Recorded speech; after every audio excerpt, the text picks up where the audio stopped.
kasi parang sine-check ko talagang sa computer. Ayun na nga, nakalabas sa Facebook. It was one of the biggest showbiz stories of 2013. Isang TV host na araw-araw napapanood at nakikita. May video scandal.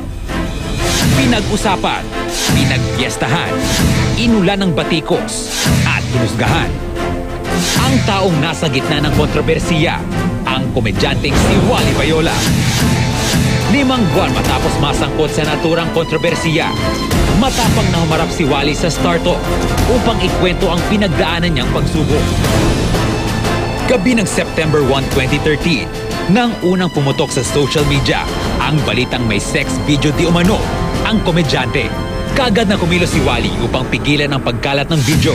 Kinabukasan, nagtungo ito sa NBI upang magsampan ng reklamo laban sa pinagsususpetsahan niyang naglabas ng video. Ang computer service shop na pinagpagawaan niya noong 2012 ng nasirang laptop, kung saan nakasave ang intimate video nila ng isang dancer. But it was too late. In less than 24 hours, copies of the video have been uploaded and circulated online. Nakatulala na lang ako kasi parang sine-check ko talagang sa computer. Ayun na nga, nakalabas sa Facebook. Naghalo-halo na yung pakiramdam ko. Yun yung parang luha na ako ng luha, hindi ko na alam na sa ko nakakahiya. Tapos sabi ko, inisip ko na magpakamatay. Hawak ko na yung baril ko. Ganun-ganun ko na din sa computer. Nag-ring yung phone. Nilapag ko. Hello? Yung kaibigan ko sa NBI, sabi niya, sir, pasensya na late tayo. Ayan, pumutok na.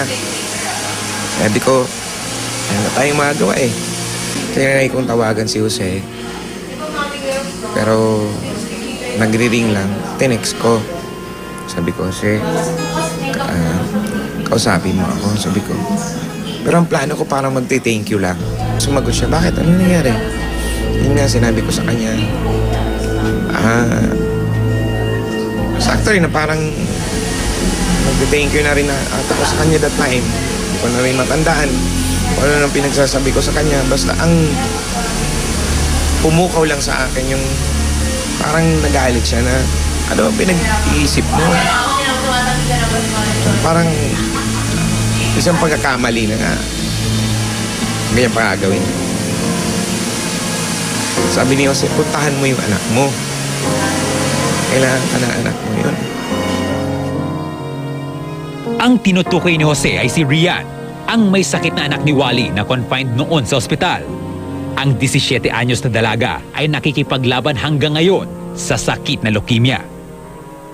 Kasi pumutok yung issue kasalukuyang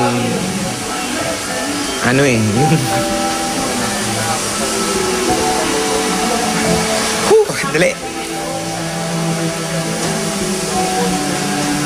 Ano yun? Kasalukuyan siyang kinikimo.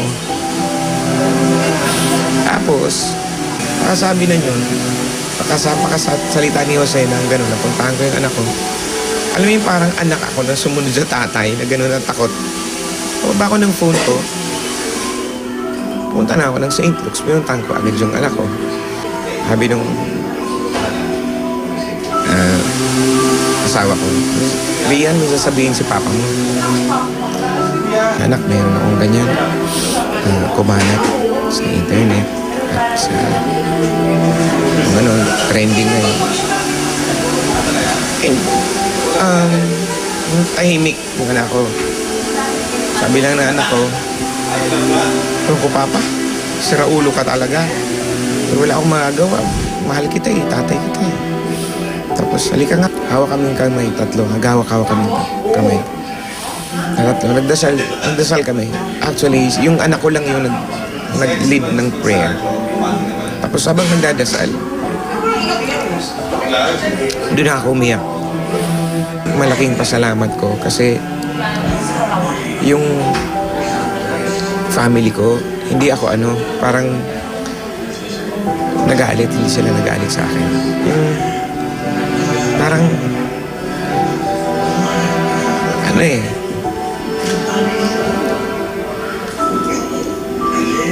alam nila na ano eh, na yung laban na yun, wala naman akong kalaban na.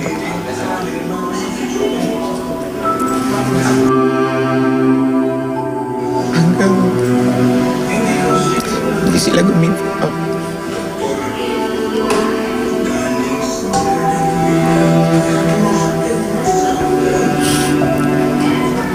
Tapos, yung nanay ko, tinamagan ko. Lahat buong family ko.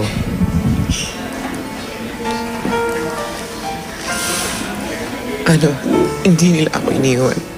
Kasi, nga, sabi ko salamat, andyan kayo. Humingi ako ng sorry sa kanila lahat. Halos araw-araw. Mula mula yung pumutok yung issue. Sa ikalawang bahagi ng eksklusibong panayam ng Star Talk kay Wally, Nung dumating na rin sa isip ko yung parang ayoko na talaga mag-artista. Naisip ko na parang hindi ko na ata kaya magpatawa. Sabi ko nga sa kanya, huwag mong isipin kung ano yung sasabihin sa'yo ng tao. Ang isipin mo ngayon kung anong ginagawa mo pag nakatayo't nakaharap ka sa kanila.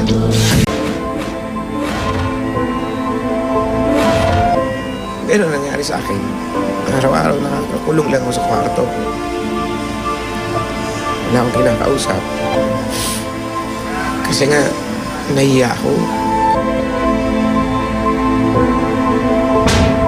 mula mismo ng araw na pumutok ang video scandal na kinasasangkutan ng komedyanteng si Wally Bayola, hindi na ito napanood sa kinabibilangang mga programa. Nagpahinga rin siya sa pagpe-perform sa mga comedy bars. It was the comedian's decision to make himself scarce upang palabagin muna ang issue. Ito naman ang nagbigay daan upang lalo siyang mapalapit sa kanyang pamilya at mga kamag-anak. Subukan ko umuwi ng Bicol. Nung din muna ako nagsananay ko. Tapos hanggang nag-ano rin po ako sa mga kaibigan ng mga tumulong para mag-counseling na rin. Hanggang ang ginawa ko na lang para malibang ko yung sarili ko. Ako na lang yung nagluluto sa anak ko ng pagkain.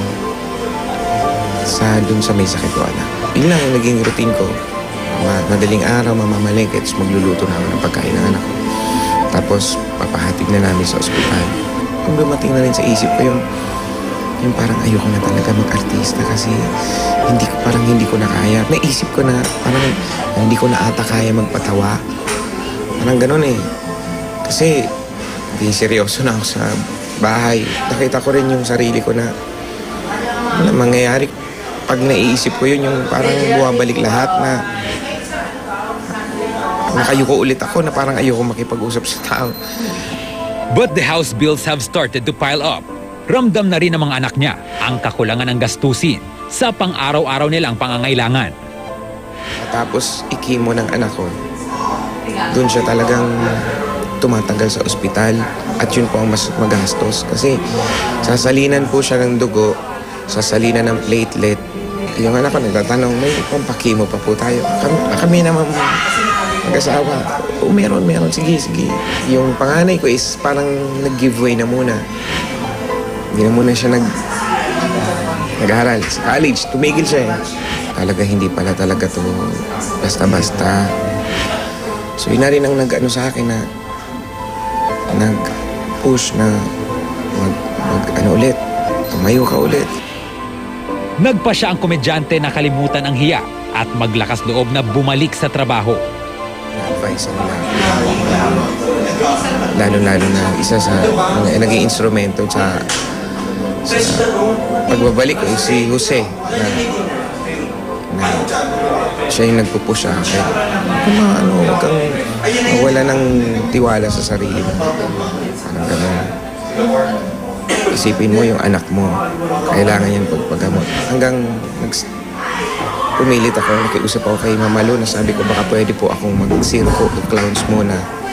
Sabi naman ni Mama Lu, sige, kaya mo na ba? Kaya mo ba? Sabi ko po, kakayanin ko. Wala po kung iisipin ko na yung anak ko. 2 linggo matapos bumalik sa comedy bar, mainit at tinanggap sa Itbulaga si Wally Bayola. Sa pangalawang pagkakataon, balik sa pagiging dabarkads ang komedyante. Nag-iisip ko, kaibigan, sorry. Sorry talaga. Sa Itbulaga, sa mga manonood. Sorry po sa nagawa akong kasalanan.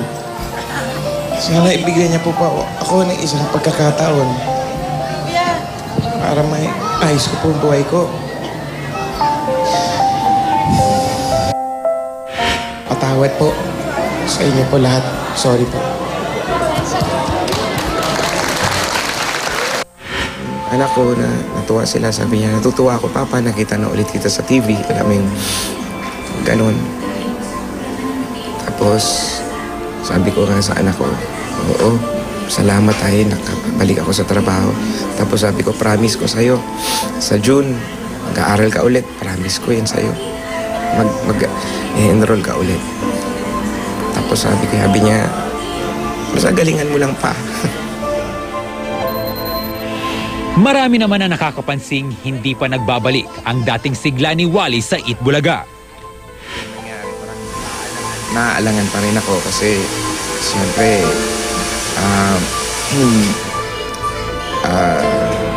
baga parang kahit ako hindi ko matanggap-tanggap yung kasalanan ginawa ko, tapos alam mo yung gano'n na nandun pa rin ako, nahihiya pa rin ako talaga, na trauma pa rin ako na ano. Pero unti-unti tinutulungan ko rin sarili ko na mawala. Sana tuloy-tuloy na at sana rin na kung ano man yung nangyari sa kanya, sana magamot niya na rin yung sarili niya na sabi ko nga sa kanya, huwag mong isipin kung ano yung sasabihin sa'yo ng tao. Ang isipin mo ngayon, kung anong ginagawa mo pag nakatayo at nakaharap ka sa kanila. Malapit na ring mapanood ang special guesting ni Wally sa Celebrity Bluff, kung saan isa siya sa mga original co-hosts. Kahit kailan, ang totoong talento, hindi dapat pinipigilan yan o sinasabi natin hindi na bibigyan ng pangalawang pagkakataon. Tuloy-tuloy ang saya sa Celebrity Bluff. Nadapa mang minsan, ang mahalaga ay matapang namang hinarap ni Wally Bayola ang pagkakamali, natuto sa mga pinagdaanan at patuloy ang pagsisikap upang tuluyang makabangon. Naging lesson po sa akin sa nangyari sa akin is yung makontento sa anong bagay ang meron ka lang. Huwag na maghahangad ng kung ano pa na posible pang madala tayo sa kasalanan. Yung just be happy kung ano ka na lang meron ka. Kung anong pamilya meron ako. Meron akong ganyan. Tama na yun sa mga kasamahan ko sa Itbulaga, sa TVJ, sa kay Mama Lu, kay Mr. Tevera, kay Jose, sa mga kasamahan po namin host sa Itbulaga, sa mga dabarkads, barangay, na lalo na po yung mga lumapit po sa akin na sabi po na, Uy, Wally, pinagdadasal ka namin na makabalik ka sa Itbulaga. Maraming salamat po sa inyo sa pagbigay po ulit sa akin ng pagkakataon. Asahan niyo po, mamadaliin ko rin po sa sarili ko. Tutulungan ko rin po sa sarili ko na